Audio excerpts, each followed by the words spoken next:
sa inyong medley. Oh. Ngayon pong hapon tayo po ay we will continue our study in the fruit of the Spirit. And we come to the second, it's only one fruit because fruit of the Spirit, hindi man sabi fruits of the Spirit. So, buksan natin sa Galatians 5:2 pa rin because that is our text. And then later, we will read other passages. Tayo po'y tumayo, let us all stand. And we will read verses 22 saka 23. Dapat by the end of our ma-memorize na natin yan. 9 different parts of the same fruit. Ang sabi sa verse 22, but the fruit of the Spirit is love, joy, peace, long-suffering, gentleness, goodness, faith, meekness, temperance. Against such, there is no law. Okay, now this morning we tackled the first one, yung love, and then this afternoon we will, by the grace of God, study the second one, yung joy. Okay, let's bow our heads in prayer. Father in heaven, we thank you that this fruit had been given to us as Christian people. We have a reason to live our lives a lot differently than other people because, Lord, we had been given this fruit. I pray that you'll help us to study the Bible as far as the joy that we have in our hearts. Tulungan mo kami mapagyabong ang kagalakan na ito sapagkat si Kristo ay aming nakilala bilang tagapagligtas. And if there's anybody here who is not assured of heaven, we pray that you will save them, open their hearts and minds to receive Christ as their Lord and Savior. And this we ask and pray in Christ's name. Amen. Salamat, you may be seated. The fruit of the Spirit, we come to the second. It's not the second fruit. Hindi ko alam paano tawagin. Because there's only one fruit and it has 9 different parts. So this is the second element in the fruit of the Spirit. Joy. Okay, now there's lack of joy in this world today. Talagang kulang. Kaya siguro may nagpapakamatay, But even those people, they watch comedy films and all kinds of entertaining videos. After they watch it, the laughter fades away. Wala na eh. So, mababaw lang. Parang masaya. You're happy for a few minutes or a few hours and then after the movie, your happiness is finished. Parang hindi tumatagal, And the reason naman kung bakit ganyan, because people are looking for joy in the wrong places. They look for joy in money, in power, in fame. Wala dun yun eh. You cannot buy happiness, you cannot. And itong joy goes beyond the smile. Alam mo, porke naka-smile. Syempre, we try to smile, when we're in church. But a smile is the outward but joy is the inward. Yung joy, iba yon. I mean, ang mahalaga yung panloob, yung what is inside. Now, happiness depends upon what happens. Joy does not depend upon what happens. Okay? Paul was in jail and he said, rejoice in the Lord. He was in jail. He had no reason to be happy because he was in jail. Pero sabi ni Paul, rejoice in the Lord. So itong happiness is a lot different from joy because happiness depends on the happenstance. Ano bang nangyayari? Ay, may reunion, ay, may kainan, ay, may birthday party. So, but the problem is, our happenstance will change. May kainan nga, may basketball nga mamaya. Pero pag natapos, are you still happy? Di ba? So yung happiness, nagbabago because it depends upon the happenstance. Pero yung joy, it should stay in our hearts because we are Christian people. At sabi ni Paul, Philippians 4:4, rejoice in the Lord. Now, remember, when he said this, he was in jail. Siguro yung iba sabihin na, how can you rejoice? But that's what he said, rejoice in the Lord. He did not say, rejoice in your circumstances. Hindi sabi yun rejoice in your wealth. Hindi sabi yun Ang sabi niya, rejoice in the Lord. And that is, so nagbigay siya ng key where joy can be found.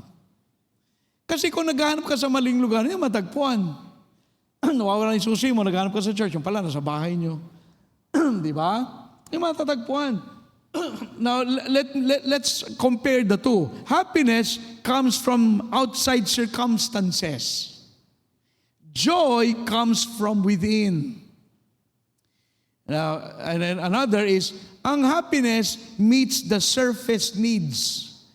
Yung mga needs mo sa yung mga mababaw na But joy meets our deepest needs. Okay? Now, happiness evaporates in suffering. But if you can believe this, joy intensifies in suffering. Sometimes you're glad that you're suffering for Christ's sake. Di ba? So, now, hindi parating masaya ang buhay ng Kristiyano. We should always be joyful, pero hindi parati tayong happy. Yung awit na, happy all the time, that's not true. You cannot be happy all the time. Christ was called a man of sorrows, acquainted with grief. Sometimes, God will put you in a situation where it's not really, hindi very happy. Hindi all the time happy. But again, happiness is different from joy. Kasi joy is that something within you, something inside of you that nobody can take away. If you have it. So ang Panginoon, the Bible talks about the joy of the Lord, but He was a man of sorrows, acquainted with grief. Now, ang buhay natin is full of sorrows and heartaches. Yet in our difficulties, we can have joy. Yun ang idea. Maraming problema talaga. Mataas ang gas. Maraming problema. Maraming ang government. I'm not happy about our government. Dapat sila lahat palitan pero, nandun ba yung joy ko? Siguro happiness ko, ay masaya na, di ba, masaya, mababa ang, walang inflation, mababa ang bilihin. Pero, pag tumaas, wala na naman tayong, di ba? Hindi. Yung happiness siguro, naggumaganyan. Ang joy dapat parating may joy. And again, it's a command. The joy is a command. Yes, it's the fruit of the Spirit, but it is also a command because Paul said, you need to rejoice. So, utos din yun. Di ba? Parang just like love this morning, you need to choose to love. There are people hard to love. But because there are people hard to love, you need to choose to love them. Because if you wait for feelings, kasi ang pag-ibig puro damdamin, sometimes it doesn't come. The feeling is just not there. To love your enemies, walang feelings yun. Pero you have to do it kasi sinabi ng Panginoon love your, di ba? Mahalin mo ang Panginoon, mahalin mo ang kapwa. So, ganun din yung joy. It is a command na kailangan gawin natin. And so, life is full of difficulties. Pero, kahit na maraming problema, sorrows and grief and heartaches, yet, dapat meron tayong joy. You know why joy is important? First of all, practically speaking, in winning people to Christ. Who wants to believe a Christian na parating reklamo ang sinasabi? Alam mo, friend, ang dami kong problema. Paano mo maniniwala yung Diyos mo totoo? Hindi ka nga matulungan Ikaw una nagre-reklamo, baka nga yung kaibigan natin na wala kay Kristo, walang reklamo, tayo puro reklamo. Alam mo, pag ikaw yung masayang Kristiyano, sabi, siguro ang tanong, ano kaya meron dito sa tao na to na wala sa iba? Diba? Pag tayo lahat ay masaya, madali na tayong mag-evangelize. Dry faith does not appeal to anyone. Pero puro tayo theological, napaka-theological. Ano yun? Diba? Now, and second of all, in Nehemiah 8:10, ano sabi ni Nehemiah? The joy of the Lord is your strength. The reason why you need to have joy, wala kang strength. Hindi ka magkakaroon ng strength. Ang daming problema, ang daming challenges sa buhay, paano magkakaroon ng strength? Kailangan magkaroon ka ng joy. Kahit papaano, oo nga, ang buhay natin mahirap. Pero the joy of the Lord is your strength. Wala kang lakas kung hindi ka maligay sa Panginoon. Para niisip sa Panginoon, Panginoon, pahirapan ako, daming problema. Ako, Panginoon, di ba, that is not a happy, joyful life. And isa pa, joy lifts burdens up. Naalala ko dito si Jacob, before he married Rachel, nag-serve siya ng 7 years. You know what remember what the Bible says? The 7 years parang seemed so short a period of time. Kasi yung naglilingkod si Jacob kay Laban, the father-in-law, sapagkat mahal niya yung si Rachel, naglingkod siya parang wala lang. Tapos siyempre dinaya siya. Okay, another 7 years, parang wala lang. You know, parang time flies when you're having fun. And there was just a lot of joy in Jacob's heart. Kaya ang joy kailangan natin, mga kapatid. Hindi tayo, ang hirap mabuhay na walang joy. Now let me magbukla tayo sa Romans chapter 5. Let us turn our Bibles to Romans chapter 5, verses 1 and 2. I will give you 3 things about joy. Tatlong bagay about joy that we can find in chapter 5 of Romans, verses 1 and 2. Kaya babasahin natin at sinasabi dyan. Dito sinasabi, therefore, being justified by faith, we have peace with God through our Lord Jesus Christ, by whom also we have access by faith in this grace wherein we stand and rejoice in hope of the glory of God. Okay, that's a lot, but let me break it down. Verse 1 muna. At sinasabi dyan sa verse 1, gusto ko, number 1, justification. And I'll explain what it is. Justification is a reason to have joy. Basically, when we say justification, yung kaligtasan natin, ay nako, magpasalamat ka kung ikaw ipatungo sa langit. Pero, number 1, justification. Sabi, therefore, being justified by faith, tayo ay may peace with God through Jesus Christ. So parang ganito yan. Basically, what it's saying is, to be clean and pure brings joy. Kasi nga, pag ikaw ay napatawad sa kasalanan, masaya ka na kasi there's nothing between you and God. Walang kasalanan na namamagitan sa'yo sa Panginoon kasi pinatawad ka ng Diyos. Pagka ganyan ang situation, at parang ganyan. Dito sa verse, makita natin, faith brings justification. Kasi nga nanampalataya, napawalang sala sa kasalanan, and then that justification brings peace. And that peace will bring your joy. Wala kang joy kung wala kang peace eh. Wala ka namang peace kung hindi ka justified with God. Hindi ka ba justify kung hindi ka nanampalataya?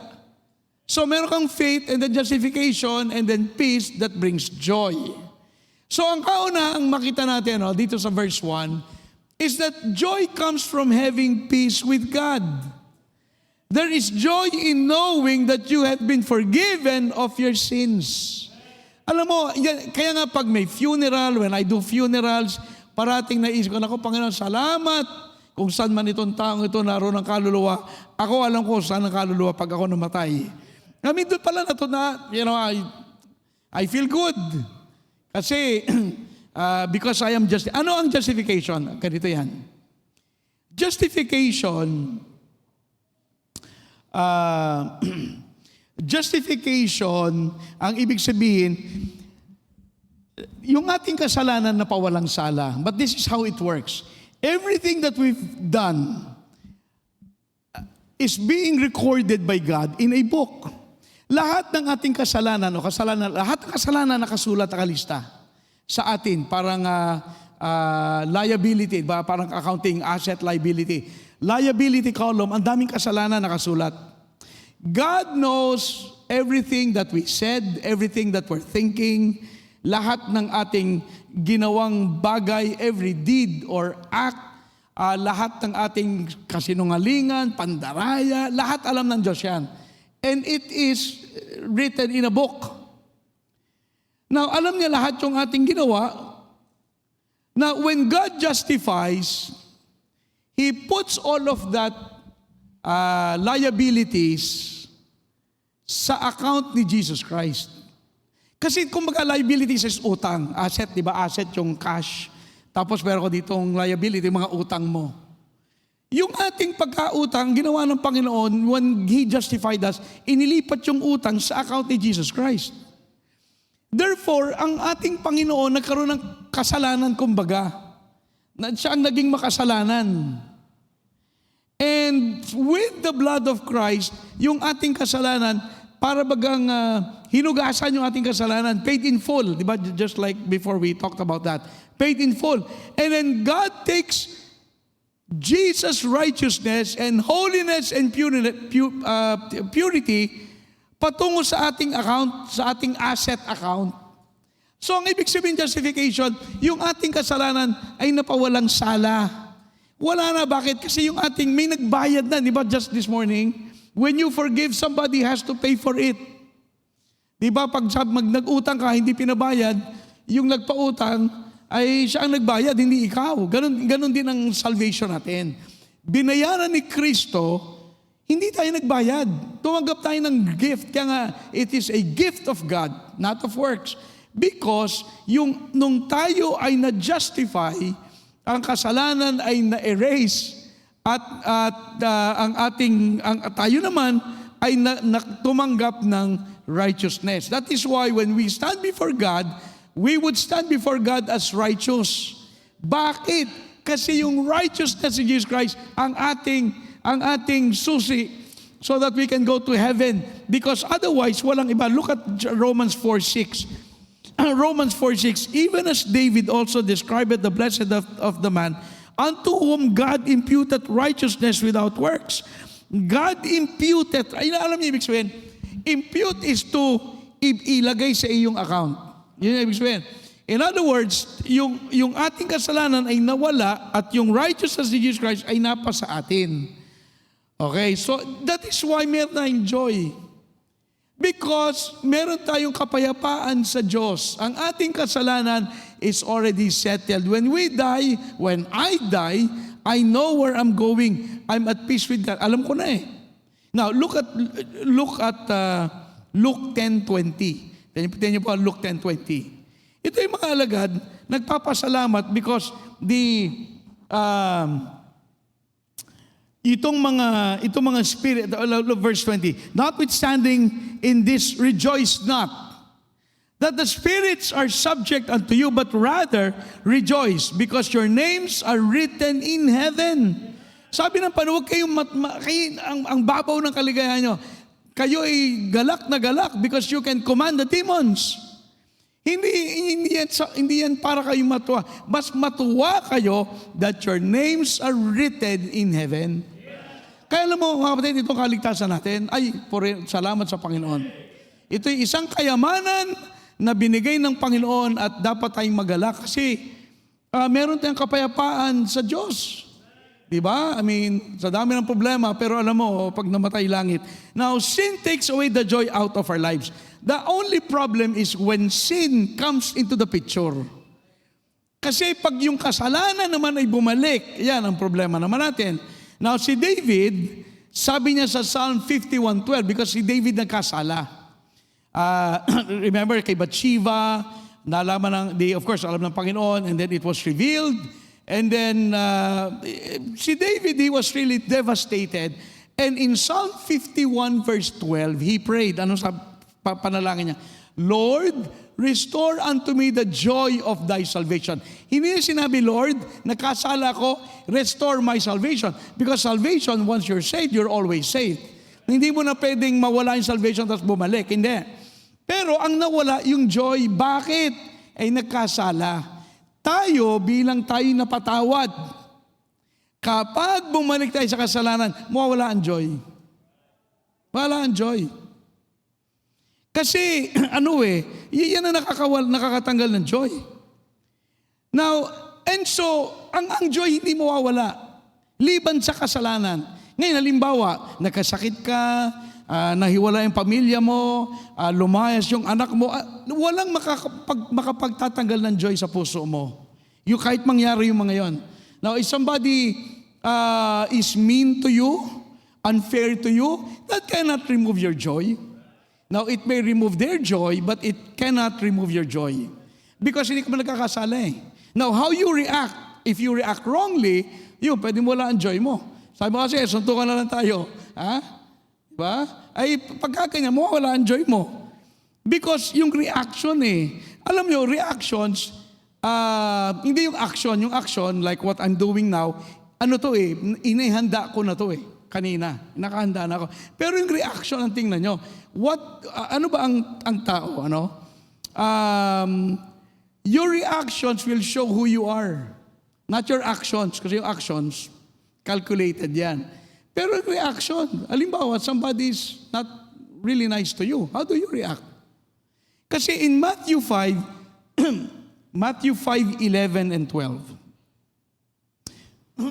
Matthew 5, blessed are you when men shall revile you and persecute you and shall say all manner of evil against you falsely for my sake. Rejoice and be exceeding glad, for great is your reward in heaven. In fact, alam mo, if people try to persecute you, mas madadagdagan pa yung joy mo. Kasi sabi diyan ay pag nangyari siya, rejoice pa nga, lalo. Because great is your reward in heaven. And so what I'm saying is, sin can take away that joy out of our lives. Pero until wala tayong, kung tayo ay tama sa Panginoon, magiging masaya tayo Kahit anong nangyari, nawala yung natanggal sa trabaho, nabangga yung sasakyan, kahit ano. But yung mga martyrs, sinusunog, masaya pa rin, kumaawit pa nga. Ano ba dapat magreklamo yung kayo mga salbahe kayo, ginawa nyo sa amin? Hindi ganun di ba si Stephen, when he was being stoned, pinagpipray pa niya tama yung joy niya. Di ba? Nawala ba yung kanyang, pananampalataya? Ay, hindi. So when we are justified, the burden of sin is gone. Pag tayo napawalang sala, wala na yung kasalanan. Kasi ang joy is ito yan When there is nothing, parang walang kasalanan, between you and the Lord, may joy ka. But kapag merong kasalanan between you and God knows it, of course. Kahit itago mo God knows it. Alam mo, deep down inside of you, wala kang joy. Because you know what you are and what you are doing. Alam mo, dadaya ka para kumita. Baka magkakaroon ng joy. You're not being honest, you're not being truthful. Kaya, ano mangyari? You'll be miserable. David was miserable. That's why he prayed, Lord, restore unto me the joy. Because the joy was lost. Bakit nawala? Pinapatay niya yung asawa ni Bathsheba dahilan doon sa kasalanan, nawala ng joy. Nawala yung joy. Gusto natin ng joy? Diba? Gusto niyo ng joy? Pag nag-basketball kayo, huwag kayong huwag kayong mainit. Bola lang yan. Gusto niyo yung bola, bili ko kayo. Gawa kayo sa bola, bili ko kayong bola. Bola lang yan. Para kayong papatay ng tao, di ba? Alam mo, sa practical na bola na kaya nawawala ang joy. Di ba? So pangalawa, justification. So tayo na pawalang sala, ligtas na tayo. Nagbibigay ng joy yan. Pag walang kasalanan, masaya. Di ba? Pangalawa, hope. Balik tayo sa Romans 12. Go back to Romans chapter 12, verse number 2. Tingnan natin itong Romans 5:2 pala. Romans 5:2. By whom also we have access by faith unto this grace wherein we stand and rejoice in hope. Tayo daw ay nagagalak sa pag-asa. Alam mo, nakakagalak kung may pag-asa tayo. Ang hirap naman ng taong walang pag-asa. Pero kapag pag tayo Kristiyano, may pag-asa tayo May pag-asa tayo sa Panginoon. So, joy comes from having hope based on God's Word. Hindi yung hope na maraming klaseng may false hope. Yung hope na galing sa sinabi ng Panginoon. Sinabi ng Panginoon may langit. Okay, yung may pag-asa ba? Kasi ang buhay natin, there's a lot of uncertainties.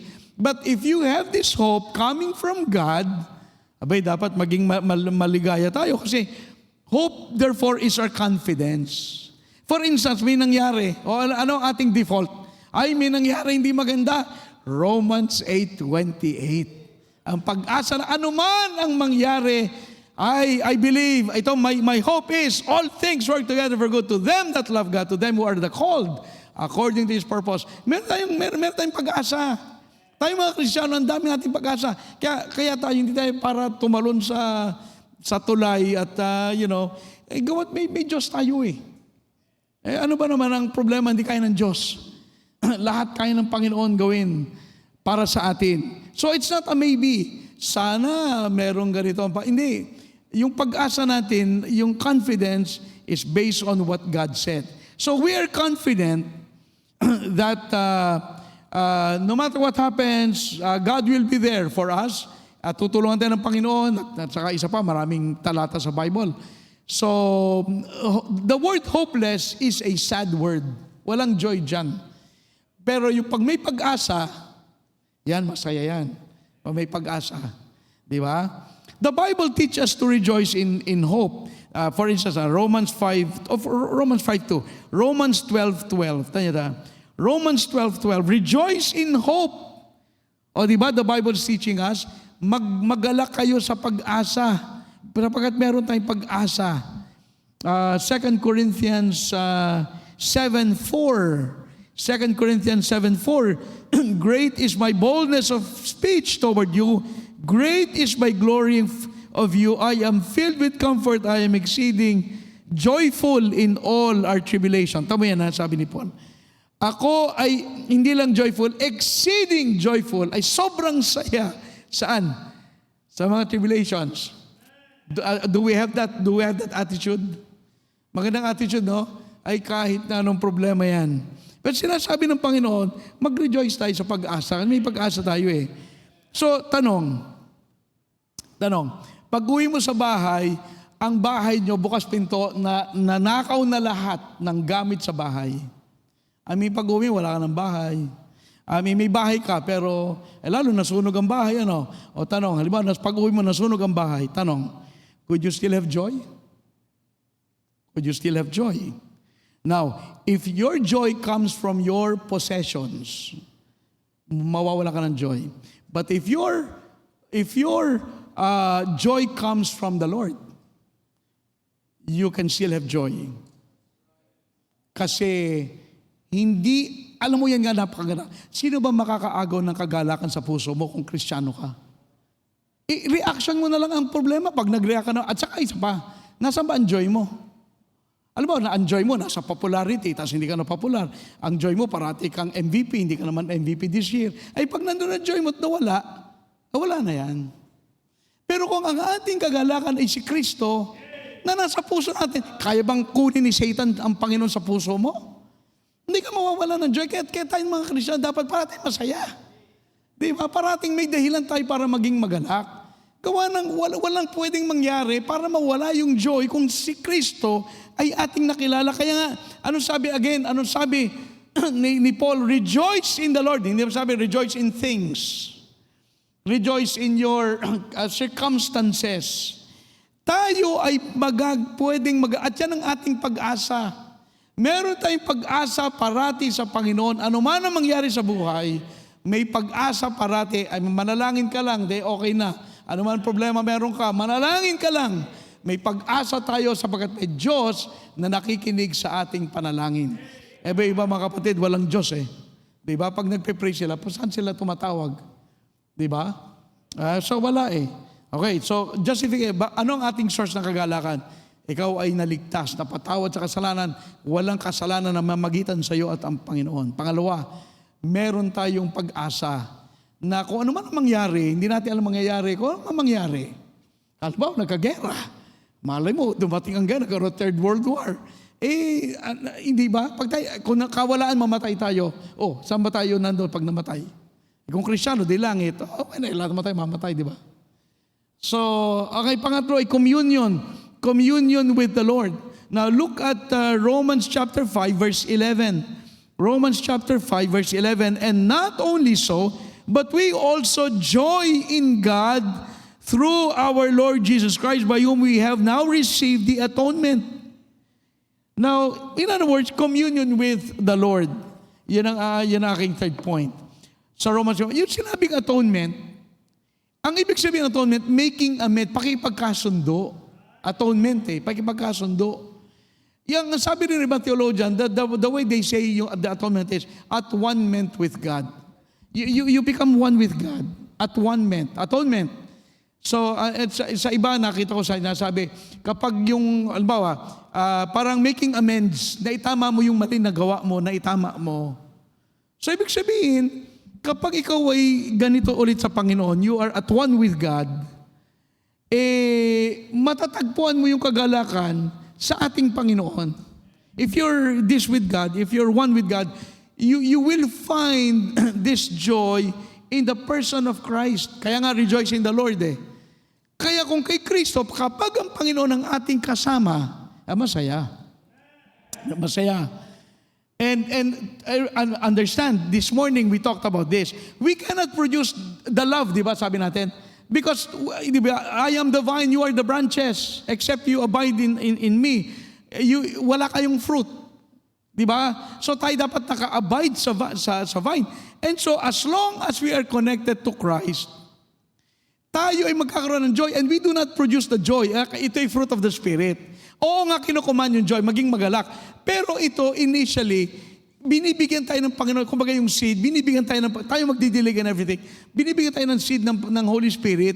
So, the point is, the Holy Spirit is the one who will produce it in our lives. Siya ang magpuproduce. Tayo lang mag-aalaga. Kaya nga, when we are in communion with Christ, tayo ay magagalak kasi yung joy galing sa bunga ng Panginoon, galing sa Kanya Hindi naman tayo nagpo-produce ang joy. Ang Panginoon, fruit of the Spirit. Okay, again, ikaw yung branch, siya yung vine. If you disconnect, walang fruit. Kaya nga sabi, parati, we need to be connected. And so in other words, Jesus can give you joy. Rejoice in the Lord. Joy is a choice. You need to choose it. Hindi automatic. Oo nga, binigyan tayo ng Panginoon. Pero magtanim ka. Tawag mo nang ilagay mo yung, just put the seed in the ground and do not go back. Huwag mo nang diligid, huwag mo i-cultivate. Ano mangyayari doon? So, ganun din tayo. Yung ba siya sabing, God is commanding you to rejoice.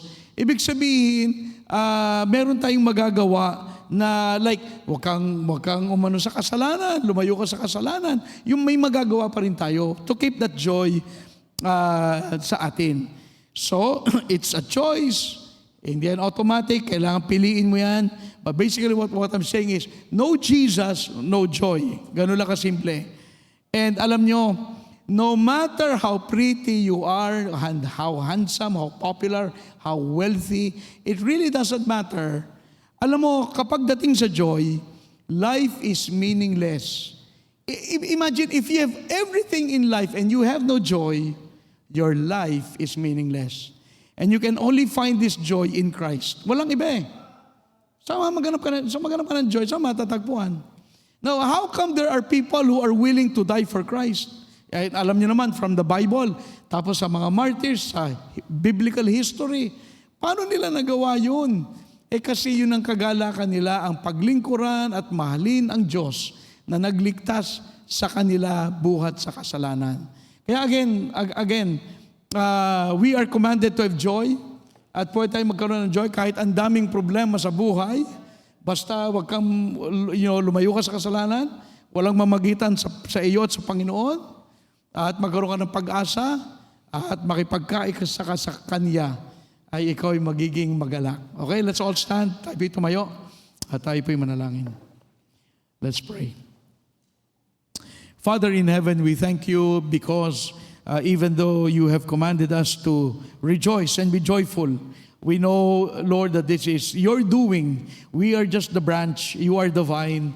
As long as we are connected to you, our lives will become fruitful. At tulungan mo kami, Panginoon, maging mabunga ang aming buhay Kristiyano at makita si Kristo sa amin.